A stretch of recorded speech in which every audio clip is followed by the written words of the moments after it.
Olá meus caros, aqui é o Corvo. Quando construo guias como este, minha intenção é ajudar o ouvinte de primeira viagem a ter uma introdução satisfatória a uma banda ou artista em questão. Viso uma apresentação que possa deixar transparente a maior parte das nuances e facetas musicais dos vários períodos de uma discografia. Um guia se justifica, a meu ver, para bandas e artistas cuja discografia é deveras vasta ou a sonoridade muito volúvel. Em outras palavras, o guia é interessante onde o estilo musical em questão não se mantém constante, se transforma a cada lançamento, dificultando a assimilação do iniciante e impedindo que ele tenha uma noção clara do que a banda é e por onde começar. Como comento a cultura japonesa esporadicamente neste espaço, eu não deixaria passar a oportunidade de ajudar os ouvintes com artistas mais espinhosos, complexos e imprevisíveis da Terra do Sol Nascente. E honestamente, não consigo pensar em um exemplo melhor do que a Dir Grey para justificar a construção de um guia. A Jiro, como é carinhosamente chamada pelos fãs, figura entre as bandas mais difíceis de penetrar, tanto liricamente quanto musicalmente, do cenário japonês. Não é apenas tarefa ingrata para o iniciante definir por onde começar, como também é complicado para o mesmo ter uma percepção clara do que a banda é, ou está sendo, pois o gerúndio é mais adequado a eles. No caso da Jiro, não é simples determinar qual a orientação e os conceitos musicais nos quais estão amparados. Vocês podem me perguntar, qual a razão disso, Corvo? A música deles é exótica demais a ponto de se tornar incompreensível para um público acostumado aos padrões comerciais e estruturas de composição tradicionais? Não, meus caros. A resposta é definitivamente não. Por um lado, a música da Dir Grey merece ser classificada indubitavelmente como avant-garde, mais especificamente como metal avant-garde. Neste sentido, ela pode soar estranha para pessoas de ouvido mais engessado, digamos assim, fechadas para artistas que prezam muito pela experimentação. Mas por outro lado, apesar de ter uma tendência avant-garde, não é difícil identificar na música da Dir Grey as influências musicais que os afetam. A banda jamais adota um gênero ou subgênero de metal para chamar de seu. Estes são usados como ponto de partida para a criação de uma sonoridade mais identitária.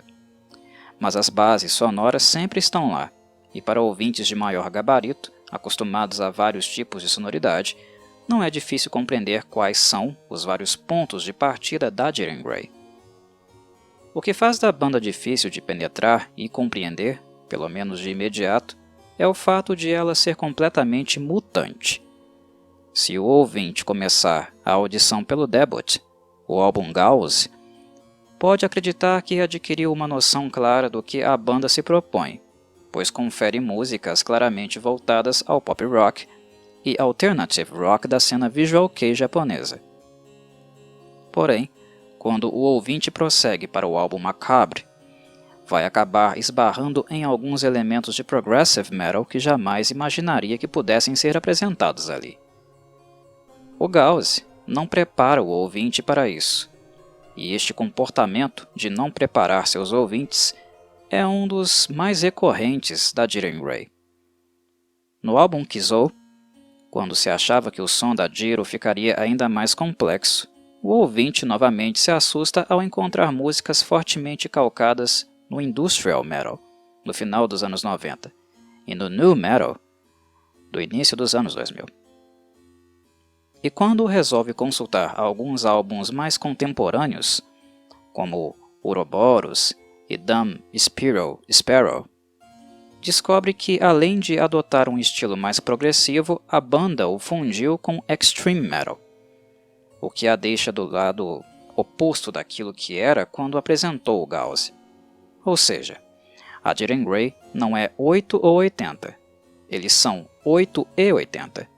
Também com algumas pitadas daquilo que fica no meio deste intervalo. Neste sentido, não há solo firme para o ouvinte pisar, para que tenha plena noção do que diabos o quinteto se propõe. A exploração e dedicação com os álbuns acaba sendo inevitável. Um esforço que poucos ouvintes, especialmente os casuais, estarão dispostos a empreender. Para facilitar o processo, para os mais curiosos e até mesmo para aqueles que tentaram ouvir a banda sem muito sucesso, seja por desorientação ou falta de melhores referenciais, creio que este meu pequeno guia pode ser de grande ajuda. Não o interpretem como se fosse uma lista das melhores composições da banda, um ranking ou qualquer coisa nesse sentido. Não se trata disso. Como música não é apenas uma apreciação técnica, mas também emocional e pessoal, acho infecundo dizer aos ouvintes o que é melhor ou pior dentro da discografia de uma banda. Melhor ou pior só cabe quando fazemos uma análise baseada em parâmetros técnicos, onde eles estão devidamente apresentados e transparentes. O gosto musical, por outro lado, varia de pessoa para pessoa, e quando o mesmo não é abrangente, é perfeitamente natural que gostemos de algumas coisas em detrimento de outras. Sendo assim, para uma banda como a Jiro, é previsível que a maioria dos ouvintes vão adorar a sonoridade de algumas composições da banda, mas ao mesmo tempo detestar outras. E repito, isso é natural. E é exatamente o que os compositores da Jiro esperam de você. Afinal, como eles já deixaram claro muitíssimas vezes em entrevistas para veículos de mídia oriental e ocidental, seu compromisso é principalmente com a experimentação e com a mutabilidade. Dai, Kaoru, Shinya e Toshiya não são o tipo de musicistas que gostam de se sentir confortáveis, o que também se estende a Kyo, que é responsável por toda a parte lírica. O compromisso da Jiro é com a inventividade, com um tipo de música que seja difícil de catalogar, pelo menos quando falamos dos álbuns mais tardios. Embora eu reafirme que não é tão difícil assim compreender qual foi o ponto de partida de todos os trabalhos. Para promover uma melhor compreensão didática a vocês acerca do que essencialmente é a Jiro, precisarei dividir minha oratória em 3 momentos. Primeiro, eu falarei sobre o conteúdo lírico da banda, os temas e a visão de Kyo, vocalista que é responsável por toda a parte textual. Segundo, falarei sobre a sonoridade da banda, os princípios que eles apoiam quando estão inseridos no processo de composição. Neste segundo momento, falarei um pouco também da imagem da banda, que é parte importante do aspecto cênico contido nas apresentações ao vivo e que também sofreram bruscas mudanças no passar dos anos, como tudo que envolve a Jean Grey. E para fechar, darei várias sugestões a vocês sobre quais faixas da discografia podem conferir primeiro, antes de decidir se desejam mergulhar mais profundamente na mesma como um todo. Espero que assim a apreciação seja mais abrangente, mas ao mesmo tempo organizada e intuitiva. Sem mais delongas, vamos então ao que de fato nos interessa. Falemos do conteúdo lírico da banda. Como disse, ele fica totalmente a cargo do vocalista, o versátil, inventivo e profundamente depressivo Kyo. Consultar as letras da Jean Grey não é das tarefas mais fáceis por 2 razões muito simples. A primeira são os tabus, pois diferente da parte instrumental, que nos primórdios era bem mais acessível, o conteúdo lírico que Kyo escreve sempre foi extremo. Há muita dor física, emocional e cenas impactantes nas imagens mentais do vocalista, que ele por sua vez tenta converter em palavras e nas interpretações de palco. Não é conteúdo para pessoas com uma mentalidade mais conservadora, de tendência moralista e com uma visão de mundo binária, estejam avisados. Algumas letras de Kyo podem rivalizar sem maiores problemas com os filmes mais angustiantes, melancólicos e bárbaros que vocês já assistiram, ou até mesmo com as piores experiências de vida que passaram ou de alguma forma se identificam. Dito isso, a forma como Kyo se expressa é bastante confusa e pouco letrada, o que é esperado de um sujeito que teve muitos problemas e traumas no período escolar, algo que o fez abandonar o ensino formal e não vislumbrar nenhuma experiência no ensino superior. Kyo não escreve bem, E antes que os fãs mais cegos e hardcore da Jiro venham apontar o dedo para mim, saibam que eu não estou falando isso para diminuir o vocalista. Ao contrário, com um nível de educação formal tão básico como o dele, Kyo compensou incrivelmente suas deficiências formais por meio da sua emotividade. Ele é um artista completo, na minha avaliação. As pinturas e poemas de Kyo, sim, ele também é poeta, demonstram frequentemente muita profundidade. De maneira alguma ele é um ignorante, e não foi sua formação escolar deficitária que colocou as principais dificuldades que normalmente ele enfrenta na forma textual, embora não possam ser totalmente ignoradas. O grande X da questão para Kyo reside na forma de apresentação do Nêmesis que habita sua psique. Em algumas formas ele é melhor e mais competente do que outras. No palco, Kyo é um verdadeiro monstro, no bom sentido. Há pouquíssimos vocalistas tão versáteis como ele, capazes de transitar entre o belo e o grotesco através de uma linguagem corporal espontânea. Dito isso, os poemas que ele escreveu para os álbuns da Jiro, presentes também nos encartes, complementam fortemente as percepções iniciais deixadas pelas letras, embora pouco ajudem no sentido de desnublá-las. De certo modo, Kyo se expressa melhor através de imagens e vocalmente. Introvertido e sempre deprimido, algo que vaza constantemente em suas letras, ele raramente dá entrevistas. Mas quando o faz, se ele não está indiferente e inacessível, as entrevistas se tornam repletas de emotividade e honestidade, a ponto de muitos ouvintes ou leitores serem contaminados pelos sentimentos dele. Falando, dançando e atuando, Kyo se sobressai. Porém, quando o vocalista tenta se expressar verbalmente por meio de texto, é onde as coisas começam a ficar um pouco mais labirínticas. Estamos falando de uma pessoa com problemas emocionais reais, de alguém que sobrevive exclusivamente por causa da sua arte. A Jiro é aquilo que mantém Kyo vivo, pois na ausência da banda ele provavelmente já teria falecido. Palavras não minhas, mas dele mesmo. É através da arte que Kyo consegue elaborar seus sentimentos e o palco normalmente é onde todo o seu sofrimento se torna mais transparente, comunicado por uma via empática no contato com o público, na sua esmagadora maioria feminino, por incrível que pareça, se tratando de um estilo de música tão extremo.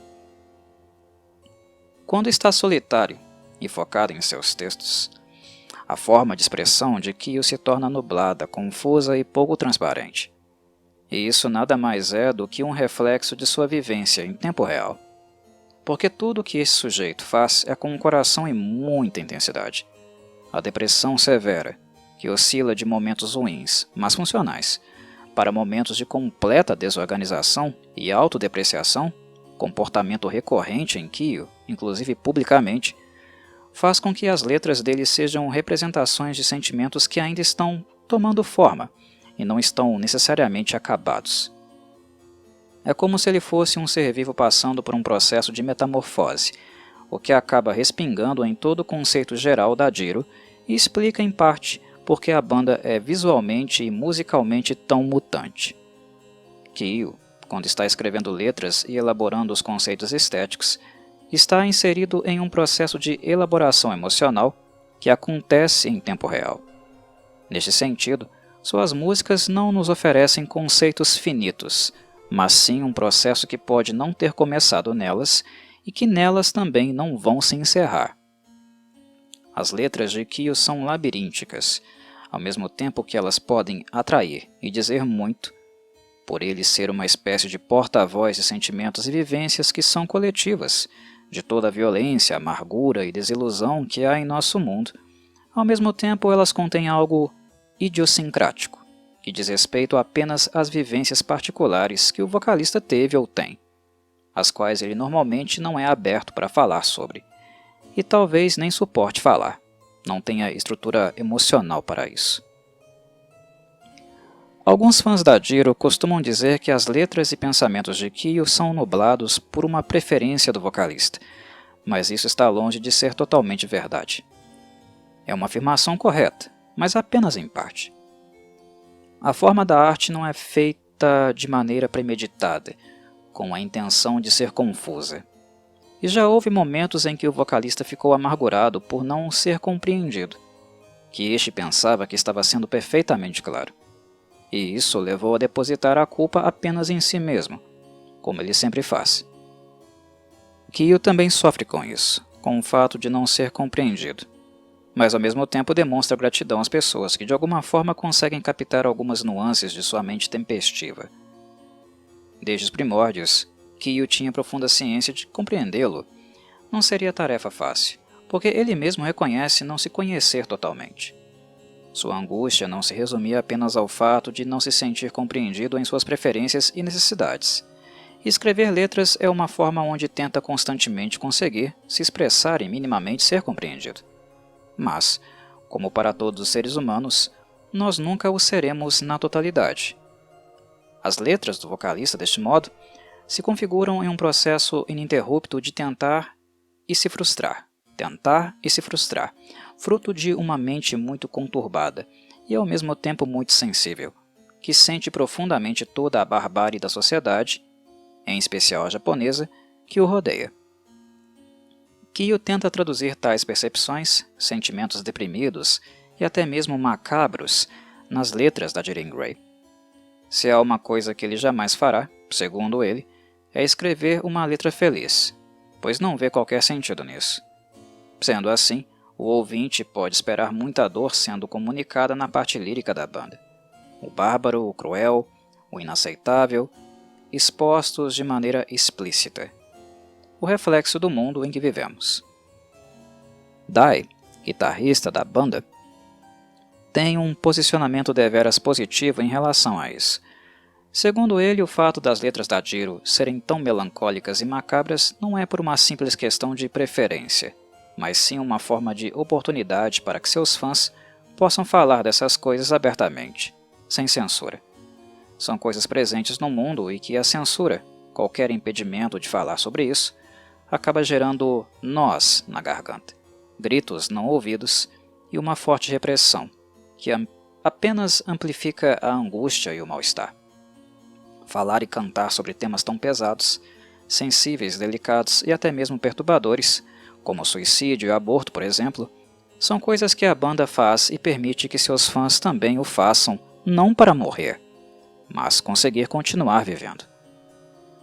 Pois quando este sofrimento é calado, quando ele não tem possibilidade de ser minimamente elaborado e comunicado, é quando as coisas realmente se tornam perigosas e podem resultar em autodestruição, o que no caso do Japão, um país com alto índice de suicídio, é um assunto bastante delicado.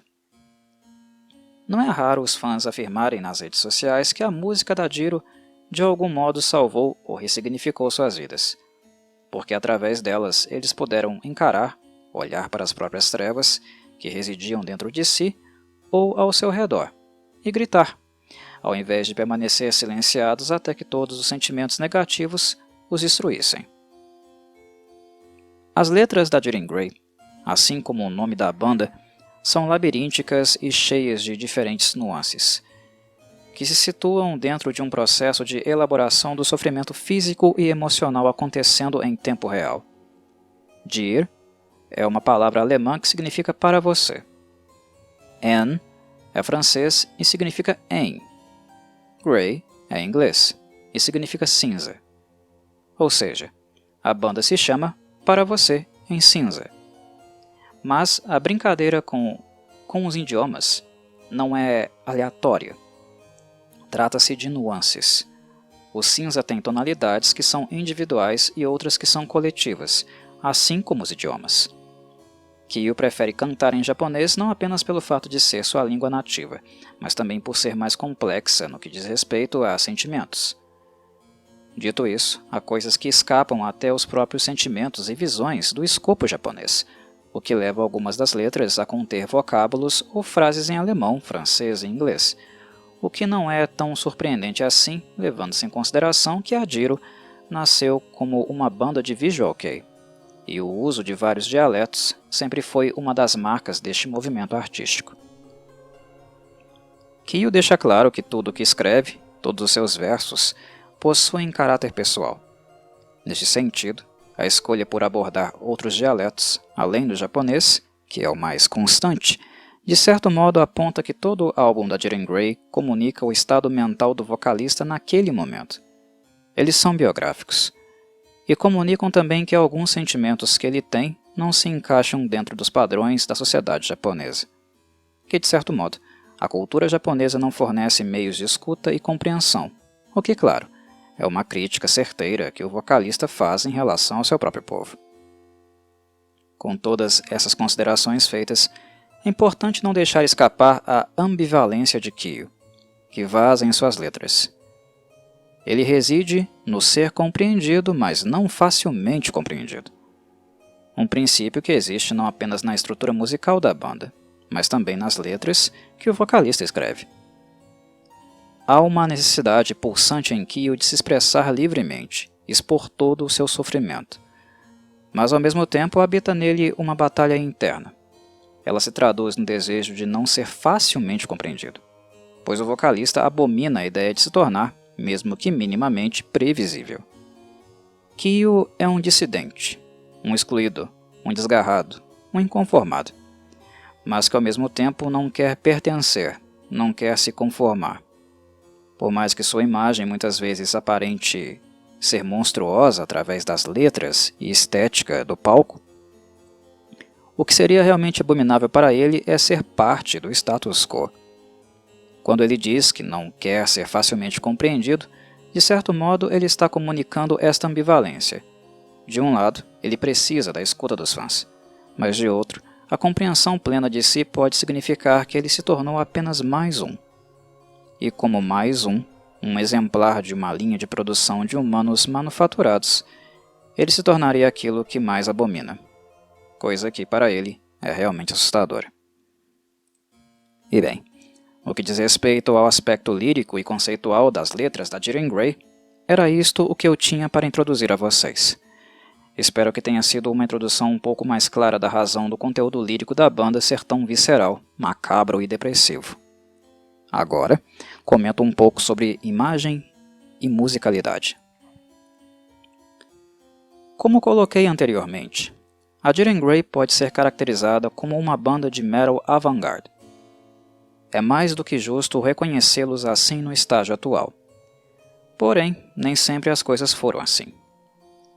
Hoje a banda é um monstro completamente diferente daquele que surgiu com o EP Missa, em 1997, e com o primeiro álbum Gauze, 2 anos depois. Creio ser assertivo dizer que o conceito artístico da banda, imagem e lírico, é a materialização de uma visão particular de Kyo, enquanto a parte instrumental, musical, fica mais a cargo de Dai, Kaoru, Toshiya e Shinya. Quando o jovem Kyo abandonou qualquer possibilidade de continuar estudando e decidiu dedicar sua vida à música, ele o fez seguindo alguns referenciais. Podemos separar estas referências entre visual e musical apenas didaticamente, pois na indústria japonesa dos anos 90 estes fatores estavam muito entrelaçados.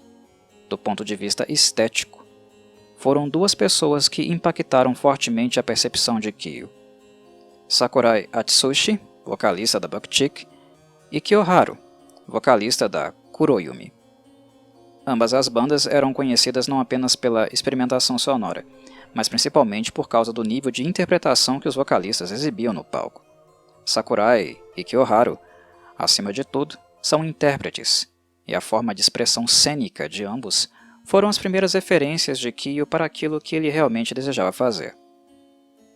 Porém, ao ouvir a música das bandas em questão, a instrumentação não o surpreendeu muito, pois, como deve ser de conhecimento do ouvinte, Buckchick é uma banda que flerta mais com o pop do que com o rock. A Kuroyumi tem seus momentos de maior peso, mas de qualquer maneira Kyoharu atraiu a atenção do jovem Kyo por causa dos agudos. Em suma, Kyo não se sentiu tão estimulado a seguir musicalmente a mesma trajetória, pois a instrumentação não possuía a intensidade que ele esperava atingir em suas performances. O real ponto de virada aconteceu quando ele viu e ouviu pela primeira vez o lendário guitarrista da X-Japan, o talentosíssimo Hide. Além de produzir uma música consideravelmente intensa, Hide também é um dos precursores do movimento Visual Kei. Penso que isso não é novidade para aqueles que gostam e se interessam pelo rock e metal japonês. Mas dos anos 90 em diante é difícil encontrar qualquer musicista do gênero que não tenha sido influenciado minimamente por Hide no Japão, seja do ponto de vista musical ou estético. E basicamente, foi assim que o primeiro conceito da Jiren Grey surgiu.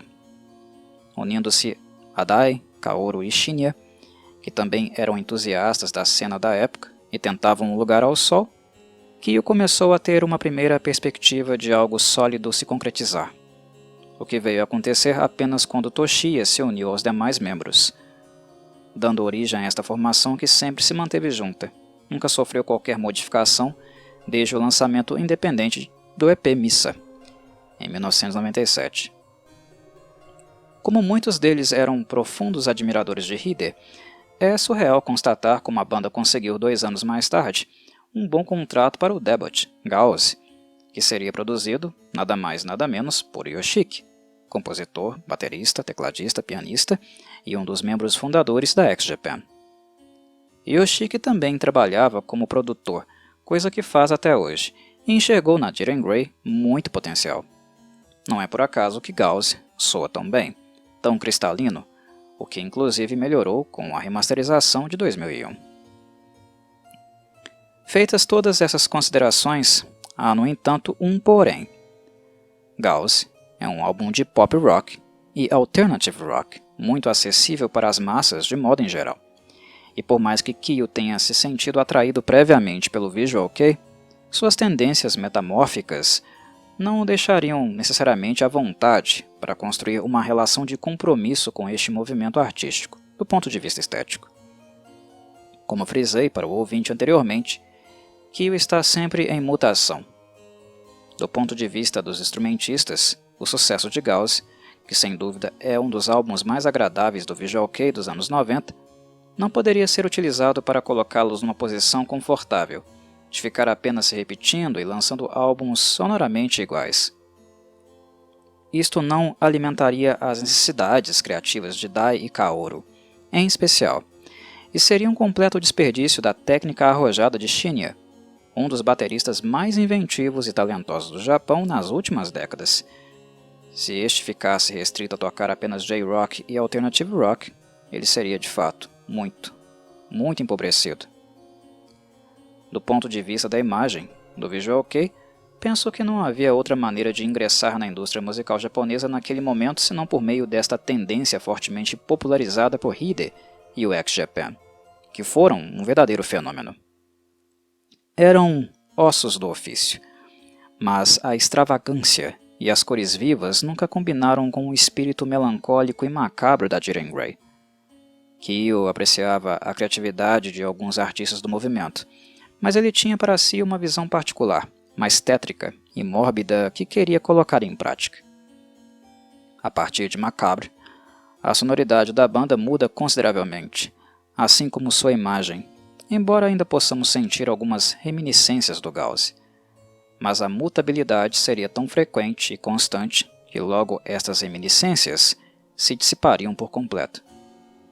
Afirmo categoricamente que não há um álbum sequer da Jiren Grey que seja realmente semelhante de cabo a rabo, embora eles contenham partículas de elementos prévios aqui e acolá. Mas o construto, no todo, sempre acaba ficando diferente. Instrumentalmente falando, todos os membros da banda são de nível técnico muito bom. Mas na minha avaliação, o que realmente permite ao Jiren Grey ser uma criatura sonoramente mutável é o baterista Shinya.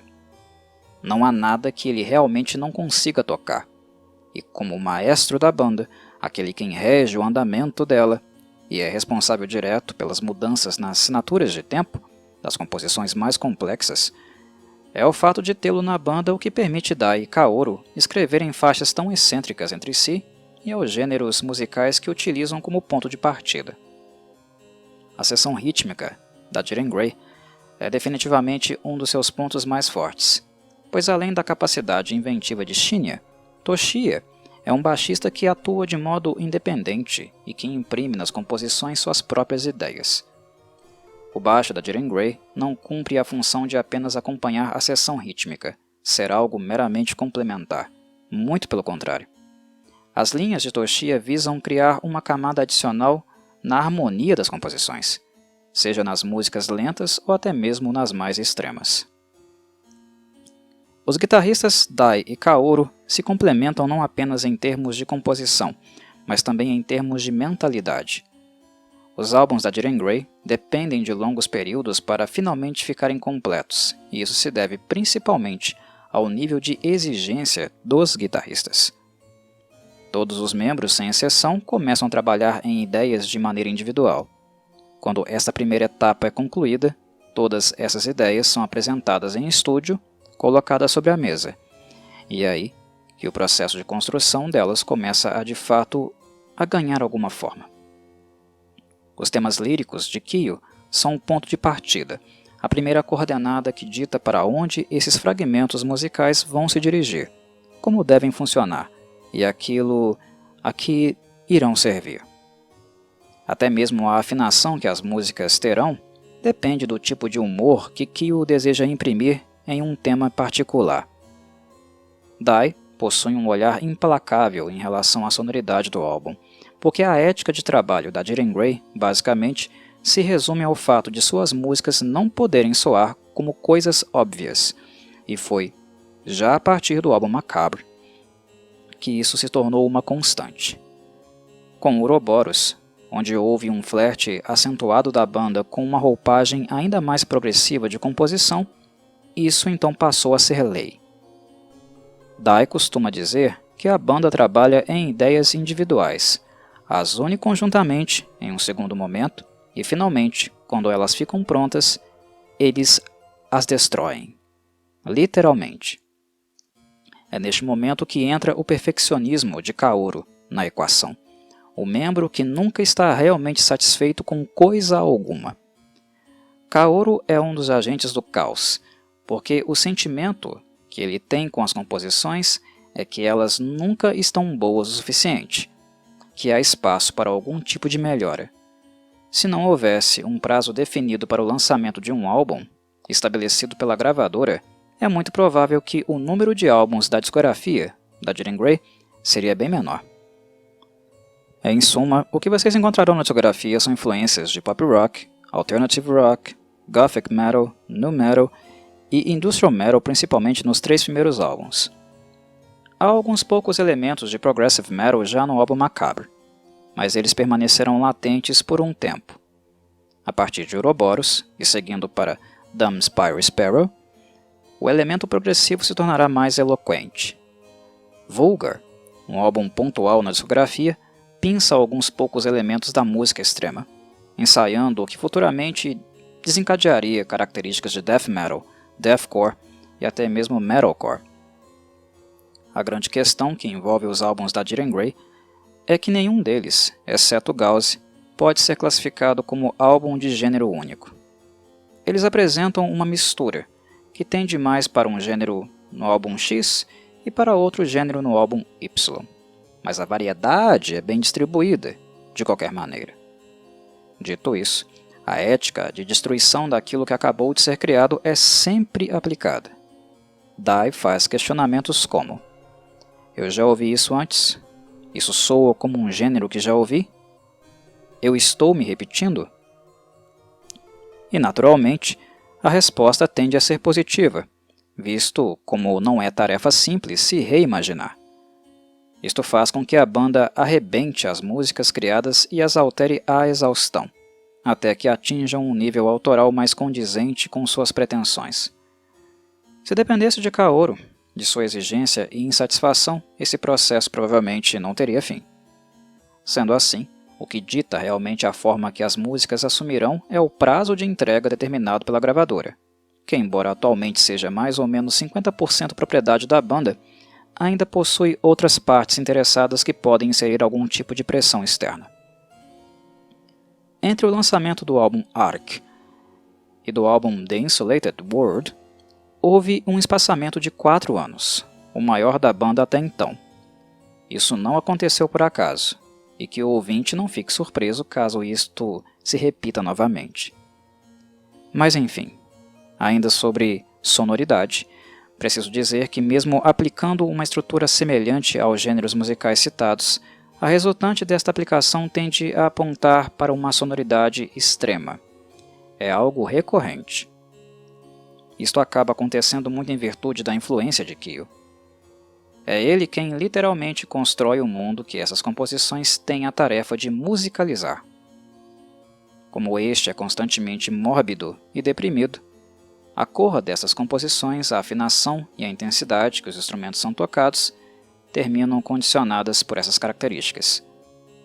Ao reconhecer um subgênero do metal em uma música da Jean Grey, notem como ele está, de alguma forma, extremado. Se a banda opta por uma sonoridade progressiva, por exemplo, ela será apresentada de forma extrema, alta e brutal. E isto se repetirá em praticamente todos os subgêneros que utilizam, exceto nas baladas mais lentas e melancólicas, onde uma abordagem com violão acústico normalmente é utilizada, juntamente com guitarras elétricas, e uma liberdade maior é concedida à toshia para desfilar com o baixo. O fato da base de fãs da banda ser formada em sua esmagadora maioria por mulheres é um traço que até hoje me impressiona muito, justamente pela música ser tão extrema. Bem se sabe que a música extrema, mundialmente falando, atua como uma espécie de repelente do público feminino. Porém, para toda a regra existe uma exceção, e a Jean Grey, empiricamente, nos prova isso apresentando algo tão inesperado e peculiar que só poderia existir mesmo no Japão. E não pensem que estou relativizando minhas colocações, apontando apenas para algumas dezenas de mulheres na plateia. Em 99% dos shows de metal, o que nós vemos é uma vastidão de homens e algumas poucas mulheres distribuídas na plateia. Em shows de música extrema, o número de mulheres é ainda menor, quase inexistente. Mas, ao assistirem aos DVDs e Blu-rays da Jiro, o que de cara vão notar é que esta lógica está completamente invertida. É uma vastidão de mulheres na plateia, acompanhadas por poucos homens. A Jiro pode ser tão pesada e agressiva, em alguns momentos, que até mesmo homens acostumados com gêneros tais como heavy metal e thrash metal podem ter alguma dificuldade para ouvi-la. Portanto, ver tantas mulheres assim na plateia é um fenômeno que pode comunicar algumas coisas a nós. Primeiro, sobre o quanto as mensagens de Kyo dialogam com a realidade da mulher japonesa, e segundo, como deve ser dificílimo ser mulher no país em questão. Na Jean Grey, mais contemporânea, digamos do álbum Ouroboros em diante, nota-se uma tendência das composições atacarem a si mesmas. Percebemos isso na inserção de setores instrumentais de estrutura não tradicional em músicas de um subgênero específico. Adicionalmente, a versatilidade de Kyo, que consegue fazer vocais sujos com nuances graves, agudas e logo em seguida cantar limpo, com uma forte e comovente entonação, também contribui para que as músicas exibam, vez ou outra, certo conflito de identidade. O que é exatamente o que a banda deseja. Em termos de composição, a música Macabre é um excelente exemplo da qualidade que a Jean Grey pode atingir, especialmente sua regravação, presente no EP The Unraveling. E a música Vinushka é uma síntese de todas as facetas musicais da banda, sendo apresentadas conjuntamente em um épico de pouco mais de 9 minutos e meio. São poucos minutos de muito material, com grande densidade, que pode exigir do ouvinte várias audições e a escuta mais atenciosa de outros trabalhos da banda para uma completa assimilação. Vinushka é realmente complexa.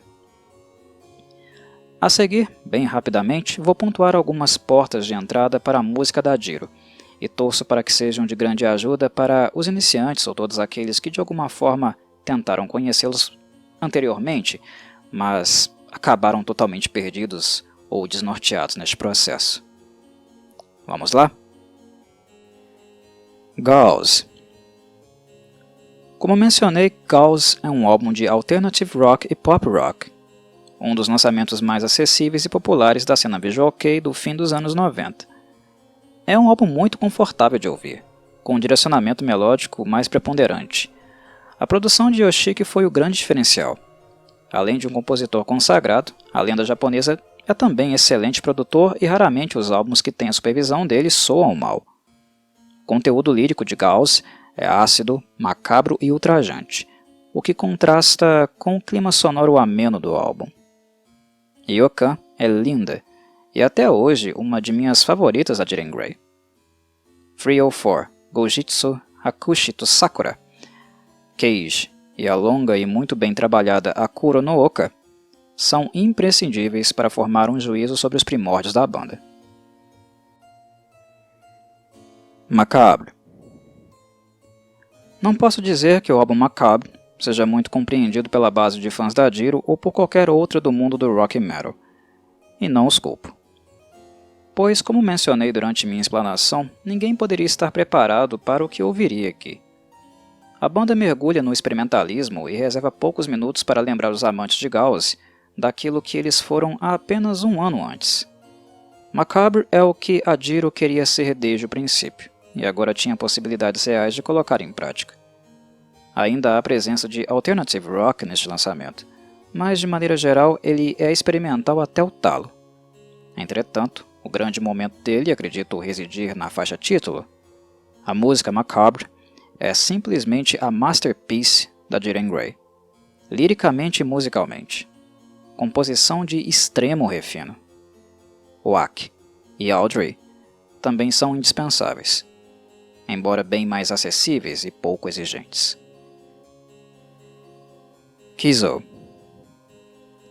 Kizo é um álbum controverso pela forte inserção de sonoridade nu metal e industrial metal, subgêneros que estavam muito populares na indústria musical naquela ocasião. Meu problema com Kizo não é tanto pelas escolhas musicais em si, mas com a produção. Sonoramente, este talvez seja o trabalho menos produzido da banda, que era famosa e continuaria sendo posteriormente por ter uma sonoridade que, embora distorcida e agressiva, era perfeitamente limpa e audível, nos mínimos detalhes. Undecided, entretanto, é uma música tão bela e comovente que o ouvinte acabará se rendendo e ignorando as lapidações não feitas. Karaso e Bottom of the Death Valley são composições que também recomendo para os iniciantes, mas julgo que as regravações presentes no EP The Unraveling são mais adequadas justamente devido ao fator produção. Sendo assim, as apresentarei quando apresentar também o EP em questão. Six Ugly. Eu poderia deixar Six Ugly passar batido, mas penso que seria inadequado não sugerir Mr. Newsman aos iniciantes da Jiro. Estruturalmente, ela nos remete ao hard rock, mas com sonoridade devidamente metalizada. Como tenho batido sempre nesta tecla, este é o modus operandi da banda, extremar. E para quem adora riffs na cara, Mr. Newsman vai agradar. Vulgar. Vulgar, na minha avaliação, colocou a Jiren Grey em um caminho de maior potencialização de alguns de seus valores musicais prévios, exceção feita à competência progressiva exibida na música Macabre, que ficaria dormente até o álbum Ouroboros. Mas naquilo que implica o nu metal, o industrial metal e o alternative metal, subgêneros que a banda demonstrou interesse em trabalhar em Kizo, penso que em Vulgar eles atingiram um nível de competência inegável. Levando esses subgêneros citados em consideração, este álbum é muito mais competente do que a maioria dos trabalhos lançados pelas bandas ocidentais de mesmo gênero que estavam populares na época. Vulgar não foi capaz de tornar a Jiro popular nos Estados Unidos e na Europa, coisa que finalmente aconteceria apenas no álbum seguinte. Mas para quem acompanhava, estudava e avaliava o gênero, ele foi considerado não apenas um dos melhores álbuns de metal do Japão daquela década, mas de todos os tempos no geral. Isto pode ser deveras um exagero, e uma demonstração de desconhecimento dos ocidentais sobre tudo o que o Japão produz musicalmente, mas é fato que colocar defeito neste álbum, dentro da proposta sonora que ele se encaixa, é quase impossível. Red M, com riffs verossimilhantes a Smells Like Teen Spirit do Nirvana.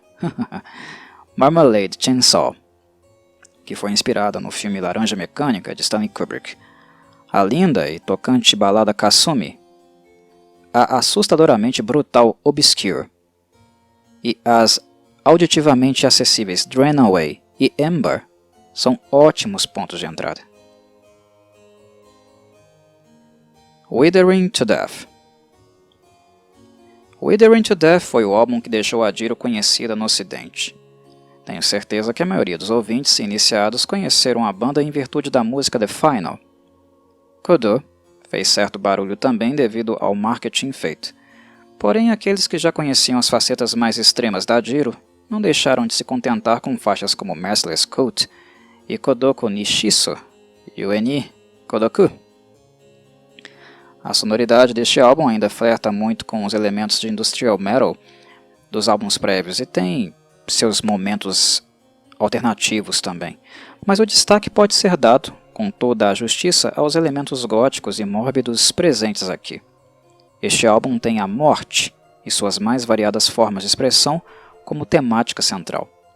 Isso inspirou Kyo a escrever e interpretar canções de uma forma muito mais tétrica do que ele fazia anteriormente. Penso que Withering to Death marca a inserção definitiva de Kyo nos vocais sujos, tendo como referência o death metal, embora na parte instrumental o álbum ainda não dê ênfase neste subgênero. A busca por guturais monstruosos e agudos agonizantes, que nos dão a sensação de que o aparelho vocal dele vai explodir a qualquer momento, é um ponto de destaque aqui.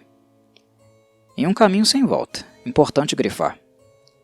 Esta fluência na transição de vocais sujos para limpos e vice-versa seria exibida por Kyo em todos os álbuns seguintes, mesmo depois que ele desenvolveu nódulos e precisou passar por intervenção cirúrgica. The Marrow of a Bone. The Marrow of a Bone não é considerado uma evolução em termos conceituais e musicais se comparado ao Withering to Death, e creio que seja esta uma avaliação comum entre os ouvintes de Dir en Grey. Dito isso, é importante acentuar as experimentações da banda com metalcore, a real novidade da banda apresentada aqui. Agitated Screams of Maggots é um bom exemplo disso, mas não poderia deixar de fora Conceived Sorrow. Ela não poderia ficar ausente de minhas sugestões, principalmente para os ouvintes que se sentem atraídos por um tipo de sonoridade mais introspectiva, eu diria. Ouroboros. Ouroboros é um álbum divisor de águas. Aqueles que perceberam a qualidade instrumental da Dio nos trabalhos anteriores e uma vocação latente para compor música progressiva devem ter se sentido completamente realizados no lançamento deste álbum, assim como na continuidade de alguns de seus conceitos musicais no álbum seguinte.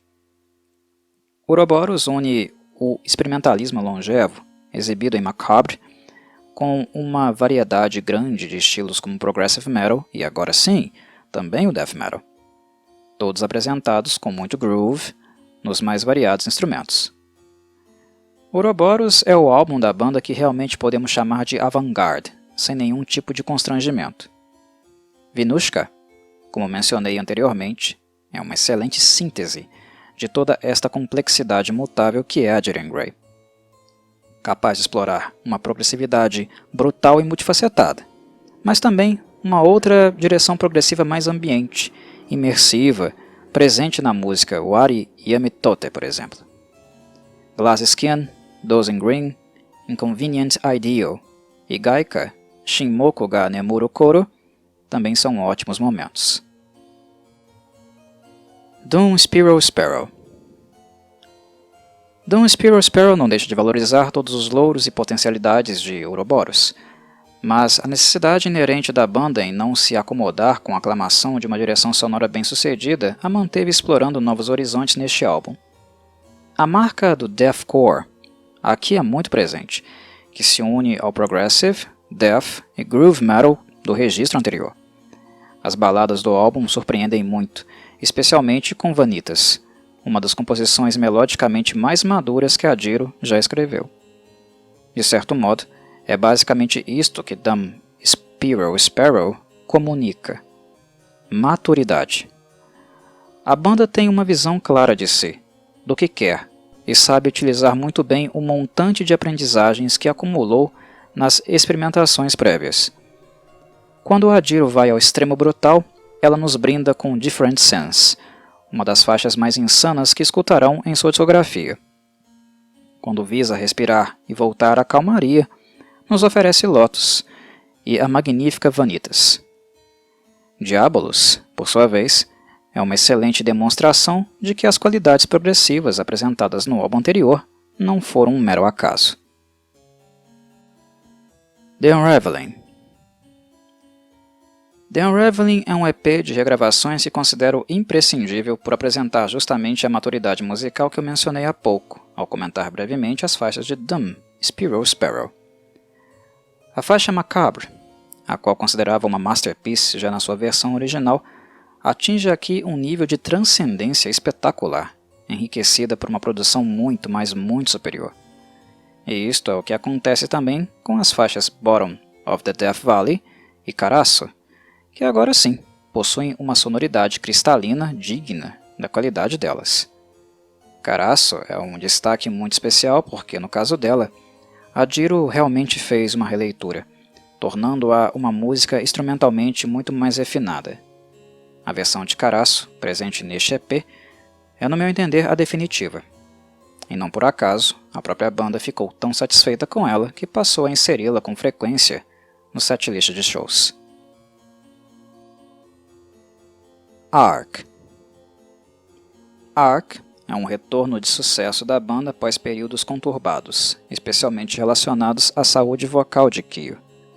Depois de todas as intervenções que ele precisou submeter, existia um grande receio por parte do público no que diz respeito a ele conseguir realizar todas as insanidades vocais dos trabalhos prévios, o que, claro, seria um completo suicídio. É sabido que vocalistas extremos que desenvolvem nódulos e necessitam passar por intervenção cirúrgica ainda podem ser capazes de fazer guturais, mas com algumas ressalvas. Como as cordas vocais não são como as cordas de uma guitarra ou as peles de uma bateria, que podem ser substituídas quando estouram, há inevitavelmente uma perda de qualidade que exigirá a aprendizagem de novas técnicas ou até mesmo reaprender como trabalhar com seu próprio aparelho. E Kyo fez isso muito bem. O que há de novo aqui é o fato de agora ele recorrer a falseto em alguns momentos, como forma de compensação. Mas, gratamente, ele não perdeu o registro alto de seus vocais. Sua entonação continua impecável e suas melodias muito marcantes. Arc é um álbum muito mais pé no chão e acessível que Ouroboros e Dumb, Spiral Sparrow. Isso não quer dizer que ele não tenha elementos progressivos aqui e acolá, pois Shinya tem sempre alguma carta escondida na manga e não hesita em desafiar seus colegas de banda. Mas Arc é definitivamente um álbum mais direto, um lançamento onde não houve overthinking, digamos assim. Isso resultou em vários hits, como Undux, Tuzei, Hinkaku Kaishun Behind a Vacant Image e Sustain the Untruth. Instrumentalmente, Arc tem uma áurea bastante fantasmagórica, talvez construída em virtude do uso frequente de eco e tremolo nos riffs. É um álbum sólido e gratificante após 3 anos de espera. The Insulated World. The Insulated World acabou se configurando em um álbum controverso para os fãs da Jiro por algumas razões, que pessoalmente eu consigo compreender. Mas conhecendo os princípios de Dai, Kaoru e Kyo, não os julgo tanto pelo resultado final. Após Arc, a banda se encontrava em um ponto onde não estava mais claro qual direção seguir. Constatar a própria falta de inspiração e lidar com um sentimento de vazio criativo foi uma experiência nova para todos eles. Quando se tem mais poder de decisão dentro da gravadora, é previsível que aconteça algum tipo de acomodação, embora isto não seja louvável. Mas no caso de The Insulated World, o que ocorreu foi um conjunto de fatores. Primeiro, a ausência de inspiração. Segundo, o fato de não saber o que mais atingir ou buscar. E terceiro, a manutenção do ethos da banda, de não se apegar a uma fórmula única. Foi uma mistura desses 3 fatores. Todos os artistas que buscam se reinventar, inevitavelmente encontrarão em algum momento algum tipo de bloqueio. Particularmente, penso que The Marrow of a Bone já havia sido um destes momentos na carreira da Jiro, mesmo que isso não seja confessado por eles ou pelos fãs. E não me surpreendeu quando isso voltou a acontecer de forma tão nítida em The Insulated World. Dye se manteve compromissado em não deixar a banda se tornar uma caricatura de si mesma, mas nem sempre ideias novas e parcialmente originais significam boas ideias. Imagino que o longo período sem um novo lançamento levou a banda a forçar um parto quando este não estava pronto para acontecer. Mas a indústria musical, no fim, é mercado. E um mercado de mão forte, punitivo para aqueles que se ausentam demais. Os membros da banda trabalharam racionalmente na construção deste álbum, mas nota-se um evidente cansaço, mesmo com tamanho hiato. A produção foi deixada propositalmente crua, sem muito refino, o que é estranho devido ao grau atencioso como eles produziram os lançamentos anteriores e foram aclamados por isso.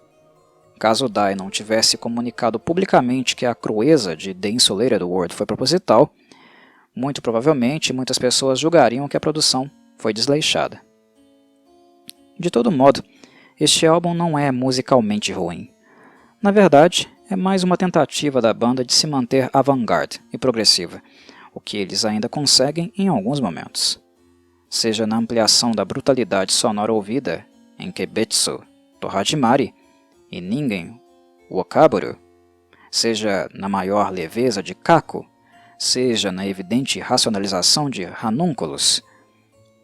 Essas composições não deixam de se aproximar dos trabalhos prévios, mas soam como se a banda estivesse pensando em maneiras diferentes de rearranjá-los, fazer realmente um rearranjo. Como se montasse um mesmo quebra-cabeça, mas com tonalidades e encaixes em posições diferentes. As faixas citadas são dignas de atenção. Singles. Como bônus, sugiro que confiram 2 singles em particular, que ilustram muito bem o atual momento da banda. A resultante é um bom indicador que o desgaste físico e mental pode ter sido, de algum modo, superado. The Word of Mercy é curiosa porque, diferente de grande parte das músicas longas e progressivas da Diren Grey, normalmente intuitivas, desde o princípio esta foi pensada estrategicamente para ser assim, longa, coisa que Shinya reforçou em entrevistas. The Word of Mercy transmite a sensação de ser uma extensa narrativa, que pode ser cansativa para alguns, mas no fim a jornada é compensada pela variedade de elementos nela depositados. Já Oboro é uma faixa digna de nota. Em mais de 2 décadas de trabalho ininterrupto, exceto nos momentos onde a pausa foi por questões de saúde, a Diren Grey apresenta um conceito muitíssimo agradável, ainda capaz de satisfazer ouvintes mais exigentes, e se reconciliar com aqueles que acreditavam que a banda talvez já havia oferecido musicalmente tudo o que poderia. Mas eu, Corvo, por hora ofereci o que eu pretendia. Termino aqui a minha própria jornada neste guia. Espero que tenha sido de alguma forma útil para vocês. Saudações, Corvides!